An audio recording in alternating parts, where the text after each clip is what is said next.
जय जगन्नाथ आम आध्यात्मिक चैनल दैवार्चना को स्वागत करुच्ची मु शिवदत्त। आम आसी पहुँच जाइचु खंडगिरी जहाँकि साधु सत खंडगिरी जहाँकि मंत्रध्वनि कंप्लीट होची।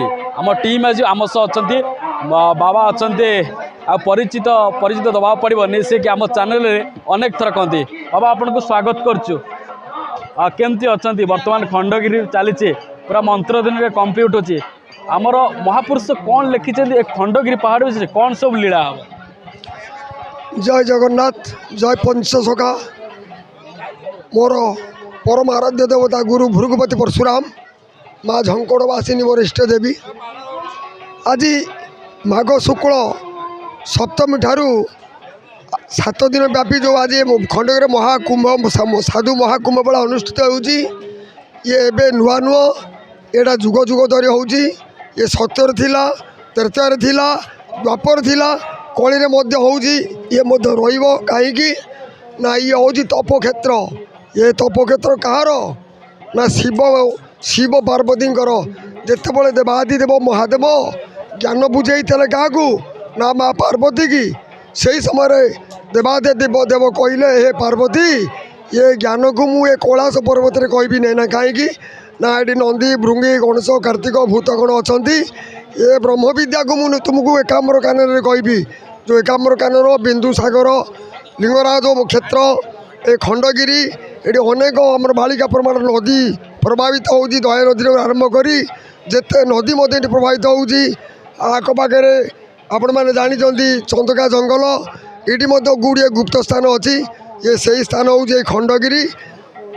हजार हजार संख्यार ऋषिमुनि साधु मारे तपस्या अच्छा ये खंडगिरी पहाड़ रे से माँ पार्वती देवादि देवी महादेव को कहते हे देवादि देव मुझे भव संसार केमी उद्धार हेबी आपण जमी अमृत लाभ कले 4 जुगर शिवंकर मृत्यु नाई अविनाशी हो गले मत सेमती अमृत लाभ करें कौ विद्या साधन कले मु अमृत हेबी। शिव देवादि देव महादेव चिंता कले कौन करी क्या मत अनादि पुरुष कहते मोर गुरु अनादि पुरुष हे देवादि देव ये मंत्र कहारी की कहब ना न पुत्र न तो शिष्याय शिष्य कहब ना पुत्र कहब ना स्त्री कहब ना कौन सी लोक कहब ना क्या कहब ना से जी भक्त हो लोक कहब। तेणु हे सज्जन जो क्षेत्र में आम आज ये पहुँचीचे ये जो बर्तमान ये खंडगिरी बर्तमान पद्म प्रस्फुटित होती। पद्म बोइले आपण मैंने कौन बुझे जो फूल ना पद्म बोइले ये साधु सत भक्त ज्ञानी गुणी महात्मा जे कि परमार्थी लोक परम ये भगवत आश्रित लोक यही मान पाद जोड़ी पड़े ताकू कहुए से क्षेत्र में पद्म फुटुची। तेणु ये जो विचित्र क्षेत्र ये क्षेत्र कहवा बाबद मुझे जगम्य कहीं ना मुझे गोटे मस तपस्या करी 2005 मसीह बिरंजी बाबा थे उपरे से चलीगले मत से साहाय्य करते ये क्षेत्र बाबद जो मुझे तपस्या कली ये जड़े सत राति 2टार बाहर मत कही ये बाबाजी तू जो कथापाई तू ये तपस्या करुचु गुप्त थे से सत ना केमती कौन ये गुंफा सब अच्छा 752 गुंफा भितर गुप्तर अच्छी 752 गुंफा अच्छी खंडगिरी भितर कितु लोक जड़े ना मु जो गुंफार तपस्या करी से अति भयंकर गुंफा जा हो आशीर्वाद मत प्राप्ति है। आज जो ये मेला चली आगू जो हम आहरी बढ़ ये साधु असाधु ज्ञानी अज्ञानी सब धरा पड़े केत धरा पड़े ना जिते भगवान प्रभु कल्की देव ये आज आविर्भाव होगी भक्त को देखा देवे आविर्भाव से लिखिं देवसभा यज्ञ आरंभ वरण कर मते भक्त संख्या करी आंब को कह शाढ़ी देवु तार माते किए भक्त संख्या करी कह से लोक किए से कौटी अच्छी ता ना को से लिखे प्रकाश कर मना कर प्रकाश करना से लोकटा किए भगवान स्वयं कल्की आउ ऋषिमुनि ये बाहर की मुंडे शाढ़ी बोधे पाठ बांधे तापर भक्त से लिखि दे सी दब ये 3टा मंडल भक्त संख्या दब शाला मंडल विरजा मंडल ये भगवती मंडल बोले आमर विमला ये भगवती मंडल 3टा मंडल हिसाब ताक दब ये सही खंडगिरी पहाड़ पवित्र कूल जन्म हो नाम हेब निराकार ମୁଁ ଗୁପ୍ତରେ ବୁଲିବି ସନ୍ଥ ମହନ୍ତ ଯେ କେହି ନଚିନିବେ ଅଚ୍ୟୁତ ବୁଲିବ ଛଦ୍ମେ ପଞ୍ଚସଖା ଜଇଁ ଗୋଡ଼ ବାନ୍ଧିଥିବେ ଚନ୍ଦ୍ର ସୂର୍ଯ୍ୟ ଅଗୋଚର ଯେ ଜାଣିବ ତାଙ୍କୁ ଚେତୁଆ ଭଗତ କୃଷ୍ଣ ବଶ ଅଟେ ଦାର ଯେ ଭଗବାନ କୃଷ୍ଣକୁ ବଶ କରି ରଖିଥିବ ସେଇ କେବଳ ପଞ୍ଚସଖାକୁ ଜାଣିବ। ବର୍ତ୍ତମାନ 12 ଜଣ ଅଚ୍ୟୁତ ହେବେ 12 ଜଣ କଳିକି ହେବେ 12 ଜଣ ବଳଦେବ ହେବେ ଲେଖିଛନ୍ତି ମହାପୁରୁଷ। ଆରେ ଦ୍ୱାଦଶ ଅଚ୍ୟୁତ ହୋଇବେ ଭ୍ରମ ନୋଇବୁ ତୁଇ ସପ୍ତ ତୀଳ ଚିହ୍ନ କପୋଳେ ତେବେ ପରତେ ଯାଇ ସାତୁଟା ତୀଳ ଚିହ୍ନ ମସ୍ତକରେ ଥିବ। ଯେ ଭଗବାନ କଳିକି ଆସିବେ ଯେତେବେଳେ ଚାଲୁଥିବେ ତାଙ୍କର ପାଦ ଚିହ୍ନ ପଡ଼ିବ ନାହିଁ ଭୂଇଁରେ ଚାଲିଲେ ଚିହ୍ନ ନ ପଡ଼ିବ ହେମନ୍ତ ପୁରୁଷ ଜଇଁ ନିଶ୍ଚୟ ବ୍ରହ୍ମମୁନି ଅବତାର ଶ୍ରେଣୀ ଅଟନ୍ତି ନନ୍ଦତ ନଈ। ସେ ସମୟ ବର୍ତ୍ତମାନ ଗୁପ୍ତରେ ଚାଲିଛି ପ୍ରକାଶ ସମୟ ହେଇନାହିଁ 27 ଗଲା ପରେ 27 ଠାରୁ କିଛିଟା ଲୀଳା ଆରମ୍ଭ ହେବ। 26 ରେ କ'ଣ ମାନେ ହେବ ଆପଣଙ୍କୁ କ'ଣ ଯେମିତି ସାମୟିକ ଭାବରେ ହେଉଛି ସେଇଟା ବି ହେବ ବଡ଼ ଧରଣ 26ରେ କିଛି ହେବ ନାହିଁ ଭୟଙ୍କର ସେ ମୂର୍ତ୍ତାହତ 26ରେ ହେବ ନାହିଁ ମନେ ରଖିଥାଅ। କିନ୍ତୁ 27 କି ଟାର୍ଗେଟ୍ ଦେଇଛନ୍ତି ପ୍ରାୟ 15-17ଟା ଖଣ୍ଡେ ପୋଥି ଆମେ ଦେଖିଛୁ ମହାପୁରୁଷ ଟାର୍ଗେଟ୍ କରିଛନ୍ତି 27 ଠାରୁ ଲୀଳାଟା ଭୟଙ୍କର ରୂପ ନେବ 27 ରେ ଭୟଙ୍କର ରୂପ ନେବ ସେଇଠୁ ଆରମ୍ଭ ହେବ 39 ଯାକେ। ଆରେ ମାନେ କିଭଳି ଉଦ୍ଧାର ଭକ୍ତମାନେ କେମିତି ଉଦ୍ଧାର ହେବେ? ଆରେ ହରି ହରି ଧ୍ୱନି ଶବଦେ ତିନି ପୁର କମ୍ପିବ ହରି ଆଶ୍ରା କଲା ଲୋକଙ୍କୁ କାଳ ଦୃଷ୍ଟି ନୋଇବ କ୍ଷମା କର ଦୋଷ ମୋହର ପ୍ରଭୁ ଦୁଃଖୀ ସୋଦର କ୍ଷମେ ଅଚ୍ୟୁତ ଦାସ କହେ ଦୁଷ୍ଟମାନଙ୍କୁ ଡର।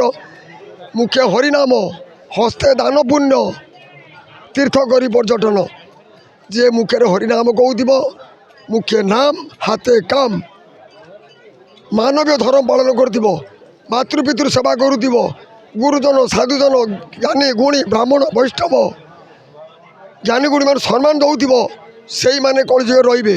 ଆଉ କେଉଁମାନେ ଯିବେ ନା ଯେଉଁମାନେ ବେକରେ ମାଳି ନାହିଁ ଠିଆ ହେଇକିରି ମୁତୁଛନ୍ତି ସୂର୍ଯ୍ୟଙ୍କ ଆଡ଼କୁ ଠିଆ ହେଇ ମୁତୁଛନ୍ତି ଗୋମାତା ଆଡ଼କୁ ଠିଆ ହେଇ ମୁତୁଛନ୍ତି ବୃକ୍ଷ ମୂଳରେ ମୁତୁଛନ୍ତି ଏମାନେ ହେଉଛନ୍ତି ବିଧର୍ମୀ। ଆରେ ବେକରେ ନଥିବ ମାଳି ଲୁଙ୍ଗି ପେଣ୍ଟ ପିନ୍ଧିବେ ଭଳି କି ଭଳି ରାମଚନ୍ଦ୍ରରେ ଏତ ଦେବୀଙ୍କର ହେବେ ବଳି ରାମଚନ୍ଦ୍ରରେ ମହାପୁରୁଷ କହି ରାମରେ ଏ କାହାରି ବେକରେ ନଥିବ ମାଳି ସମସ୍ତେ ହୋଇ ଏ ପଠାଣ ବେଶ ଏତିକି ଅଚ୍ୟୁତ କହିବ କିସ। ଏଣୁ ଆମର ଭାରତୀୟ ସଂସ୍କୃତି ବୈଦିକ ସଂସ୍କୃତି ଋଷିମୁନି ପରମ୍ପରାର ଲୋକ ହେଉଛୁ ଆମେ ଋଷିମୁନି ପରମ୍ପରାର ଗୋତ୍ର ପରମ୍ପରା ଆମେ ଆଜି ସେ ପରମ୍ପରା ବୁଡ଼ିଲାଣି। ଏ ଯେଉଁ ସାଧୁ ସଂଘ ଏଇଠି ହେଉଛି କ'ଣ ପାଇଁ ହେଉଛି ସେଇ ବୈଦିକ ସଂସ୍କୃତିକୁ ଫେରି ଆସିବା ପାଇଁ ଏ ଅଧମ ଜୀବମାନଙ୍କୁ ମୁକ୍ତ ପଥକୁ ଆଣିବା ପାଇଁ ସାଧୁମାନେ ଜୀବନକୁ ଜଳାଞ୍ଜଳି ଦେଇ ପାହାଡ଼ ପର୍ବତ ଜଙ୍ଗଲରେ ତପସ୍ୟା କରି ଫଳମୂଳ ଗଛପତ୍ର ଖାଇକିରି ଏ ଜଗତର କଲ୍ୟାଣ ପାଇଁ ସେ ବୁଲୁଛନ୍ତି।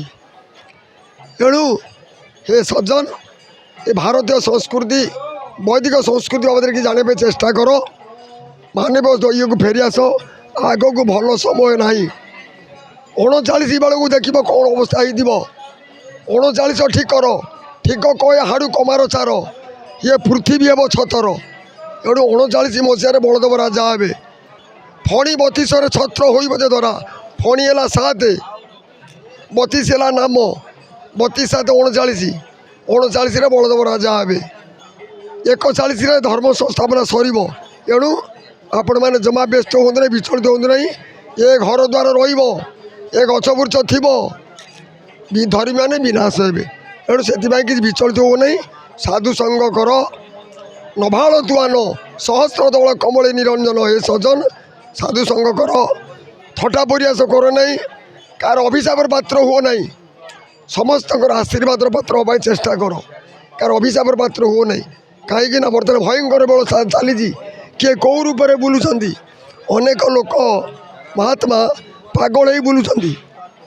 ଗୋଟେ ପାଗଳ ମୋର ଭେଟ ହେଇଥିଲା ମୋତେ ଦେଖିକିରି କୁଣ୍ଡେଇ ପକେଇଲା କହିଲା ଚିହ୍ନି ପାରିଲେ କିରେ ମୁଁ ଆଜ୍ଞା ମୋର ପାପ ଛକୁ ମୁଁ କେମିତି ଚିହ୍ନିବି କିଏ ଗଲା ତୋର ପାପ ଛକୁ ହେରେ ତୋର 3 ଜନ୍ମ ହେଲା ଜ୍ଞାନ ଚକୁ ତୁ ପାଇଛୁ ପାପ ଛକୁ କ'ଣ କହୁଛୁ ମୁଁ ତା ଗୋଡ଼ ତଳେ ପଡ଼ିଗଲି ସେ କିଛି କହିଲା ନାହିଁ ସିଧା ଉଠିଲା ପଳେଇଗଲା ସେ କହିଲା ନାହିଁ ମୁଁ ଅମକେଇ ସମକେଇ ସିଧା ଉଠିଲା ପଳେଇଲା।